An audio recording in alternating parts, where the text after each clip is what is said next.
আজি গোলাঘাট জিলাৰ ASTC bus ষ্টেণ্ডৰ সমীপৰ অজন্তা কলামণ্ডলত যোৰহাটৰ বিশিষ্ট চিত্ৰশিল্পী পৰীক্ষিত বৰুৱাৰ একক শিল্পী প্ৰদৰ্শনী অনুষ্ঠান শনি আৰু দেওবাৰে দুটা দিনৰ কাৰণে আজি মুকলি কৰা হয়।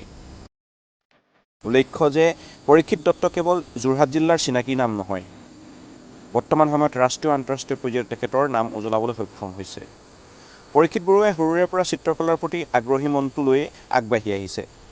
তেখেতে যোৰহাট ফাইনেন্স ছ'চাইটি প্ৰথমতে চিত্ৰকলাৰ আৰম্ভণি কৰি পৰৱৰ্তী সময়ত বড়োভাই মহাৰজা চাইজিৰাও মহাবিদ্যালয়ৰ পৰা চিত্ৰাংকনৰ বিষয়ত স্নাতক ডিগ্ৰী লাভ কৰে। চিত্ৰাংকন প্ৰস্তুতিৰ বিষয়ত মাষ্টাৰ ডিগ্ৰী লৈ তাতেই কিছুদিন অতিবাহিত কৰে। 2000 চনত তেওঁ অইল ইণ্ডিয়া লিমিটেডৰ দিল্লী পাব্লিক স্কুল দুলীয়াজানত প্ৰতিষ্ঠাপক হিচাপে 18 বছৰ কৰ্মৰত হৈ শিক্ষকতা জীৱন সামৰণি মাৰে। তাৰ পিছতে যোৰহাটত ভিজন আৰ্ট অসম নামেৰে এটা শিল্পকলা কেন্দ্ৰ মুকলি কৰে। ভিন্ন ধৰণৰ ষ্টুডিঅ' যেনে প্ৰিণ্ট মেকিং ষ্টুডিঅ', চিত্ৰকলা ষ্টুডিঅ', কলা পৰিৱেশন ষ্টুডিঅ' আৰু নৃত্যকলা ষ্টুডিঅ' আছে। দুদিনীয়া কাৰ্যসূচীৰে আজি অনুষ্ঠানটিত চিত্ৰশিল্পী মনজিত ৰাজখোৱাই আগবঢ়োৱা অনুষ্ঠানটি আদৰণি ভাষণ প্ৰদান কৰে পৰীক্ষিত দত্তই। প্ৰদৰ্শনী অনুষ্ঠানটো মুকলি কৰে প্ৰাক্তন পৌৰপতি নিবন্ধকাৰ ডক্টৰ অজিত বৰুৱাই। বিশিষ্ট অতিথি হিচাপে উপস্থিত থাকি বন্তি প্ৰজ্বলন কৰে প্ৰবীণ সাংবাদিক অসম সাহিত্য সভাৰ সক্ৰিয় কৰ্মী সমাজকৰ্মী দিগন্ত কুমাৰ ভূঞাই।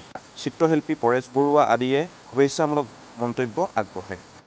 আজি উদ্বোধনী অনুষ্ঠানত অতিথি হিচাপে বিদ্যাধৰ শইকীয়া, যোৰহাট চিত্ৰশিল্পী পৰেশ বৰুৱা, শ্যামলিমা দত্ত, ভৱকান্ত শইকীয়া, অনিতা বৰা, পাপৰি শইকীয়া, অৰিন্দম বৰা, অমূল্য বৰা উপস্থিত থকাৰ উপৰিও বহু লোক উপস্থিত থাকে।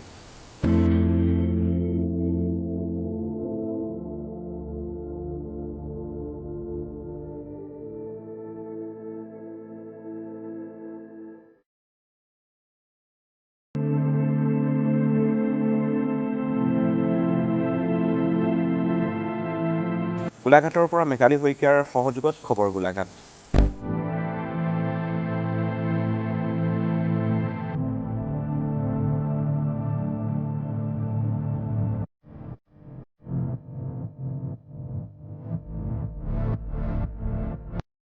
সাহিত্য কিন্তু এজন ব্যক্তিৰ লগতে আছিল। আমি কিবা এটা আঁকিবলৈ হ'লে বা চিত্ৰ কিবা এটা প্ৰয়োজন হ'লে আমি এজন ব্যক্তিৰ ওচৰলৈ কিন্তু দৌৰ মাৰি গৈছিলোঁ। সেইজনে আছিলে ভৱকান্ত শইকীয়া। আমাৰ কুমাৰবন্ধা অঞ্চলৰ ভৱকান্ত শইকীয়া ডাঙৰীয়া চিত্ৰকৰ হিচাপে তেখেতক আমি ইয়াৰ ওপৰত খুব ওচৰৰ পৰা পাইছিলোঁ জানো। পৰৱৰ্তী সময়ত আমি দেখিলোঁ যে ৰাজ্যিক প্ৰেক্ষাপটত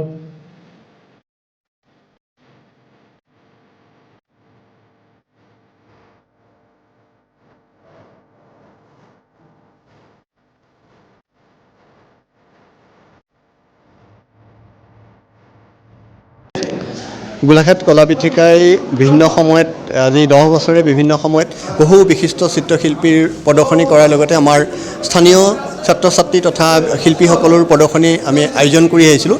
এইবাৰ আমি যোৰহাটৰ পৰা আমন্ত্ৰণ কৰিছিলোঁ পৰীক্ষিত বৰুৱা ডাঙৰীয়া। তেখেতে এগৰাকী অসমৰ বিশিষ্ট চিত্ৰশিল্পী। তেখেতৰ চিত্ৰ প্ৰদৰ্শনী আজিৰ পৰা আৰম্ভ হৈছে।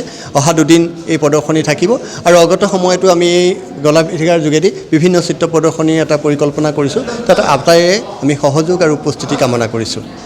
মই আজি 22 নৱেম্বৰ আৰু কাইলৈ 23 নৱেম্বৰত গোলাঘাট কলা পত্ৰিকাত এই এক্সিবিশ্যনখন মোৰ আৰম্ভ কৰা হৈছে। ইতিমধ্যে দৰ্শকৰ বাবে মুকলি কৰি দিয়া হৈছে আৰু এই এক্সিবিশ্যনখনত মোৰ 34টা আৰ্টৱৰ্ক আছে। ইয়াৰে কেইখনমান অইল পেইণ্টিং আৰু বাকীখিনি এক্ৰেলিক আৰু তাৰ বাহিৰেও ইয়াত ছপা কলাৰ কিছু কাম আছে।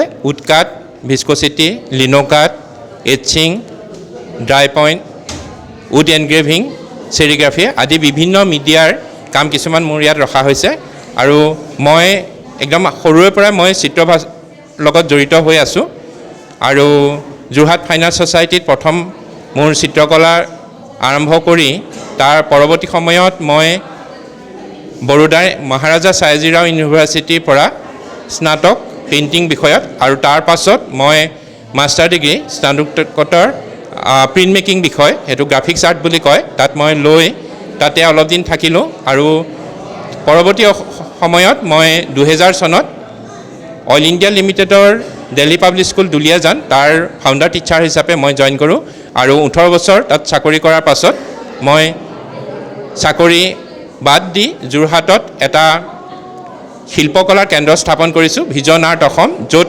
আপোনালোকে কিছুমান ষ্টুডিঅ' পাব, প্ৰিণ্ট মেকিঙৰ ষ্টুডিঅ' আছে, পেইণ্টিঙৰ ষ্টুডিঅ' আছে, পাৰফৰ্মিং আৰ্টছৰ ডান্সৰ ৰুম আছে আৰু লগতে এটা আটকধুনীয়া কলা বিথীকাও আছে। আৰু বিভিন্ন জেগাত চিত্ৰ ভাস্কৰ্যৰ যদিও এক্সিবিশ্যন কৰিছিলোঁ, গোলাঘাটত মোৰ এয়াই প্ৰথম। ইয়াত মই একক চিত্ৰ প্ৰদৰ্শনী কৰিছোঁ। এইখন মোৰ 7ম একক চিত্ৰ প্ৰদৰ্শনী। ইয়াৰ আগতে মই বিভিন্ন জেগাত 6খন একক চিত্ৰ প্ৰদৰ্শনী কৰিছোঁ আৰু বিভিন্ন জেগাত এক্সিবিশ্যনখিনি কৰিছোঁ। আৰু আশা ৰাখিছোঁ গোলাঘাটৰ দৰ্শকে মোৰ শিল্পকলাসমূহ আঁকোৱালি লয় আৰু তেওঁলোকে আহি এই চিত্ৰকলাসমূহ চাই যাতে আনন্দ লাভ কৰে, তাকে মই আশা ৰাখিছোঁ আৰু আপোনালোকে আহক চাবলৈ।